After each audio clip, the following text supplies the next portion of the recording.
Hey, good morning everybody. We are out here in Jacksonville Beach at the Cerrato residence, and we're going to take a walk into the backyard and take a look at some of the landscaping that we've recently installed here. And I'm going to make some comments about the reasons and the choices of the plants and the materials that we used.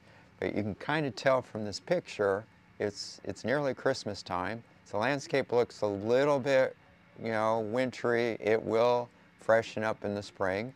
So this home is situated on the intercoastal in the community of Sanctuary, and the issues that this property and all of the homes here in this vicinity suffer from is that during tidal king tides, this yard actually gets entirely flooded with several inches of water. So as a result of that, you cannot use mulch in this neighborhood. It floats away. So you'll see rock beds, and that is done out of necessity so that we can keep the rock in place. You'll also see a very limited palette of plants, as with the saltwater inundation, you can only use a very small subset, maybe at most about 10 to 12 plant varieties that will tolerate the fact that they do get flooded. As you can see here, the pool is purposely constructed up off of the ground because the water actually comes up well onto this wall. So these plants will all be flooded at some time. So selections that we have in here, we've got sea grape, which you see right over here behind me with the very large leaves. We've got muley grass, which will tolerate floodwaters. And then as we walk around over here for a little bit of color, we've got gaillardia or blanket flower, and that will tolerate getting flooded.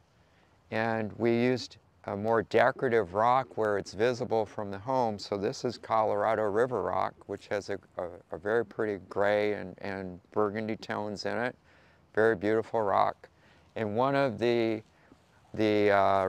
requests on this design was they wanted an area where they could do an outdoor fire pit. The family uses it in the evenings as a community fire pit. So neighbors come over and it's a great thing to share with your neighbors, to be able to come out and light a fire and sit around the fire pit and talk.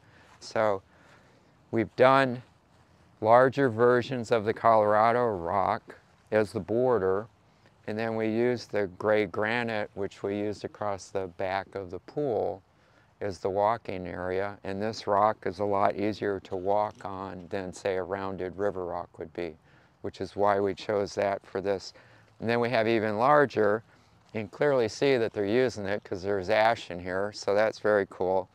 But we know that because this floods, we're very limited as to what we can do. I can attest that a lot of my customers have homes that 5 or 6 years ago did not flood, and now on the king tides, or if we get a really strong full moon, they get flooding. It's impacting the homeowners here.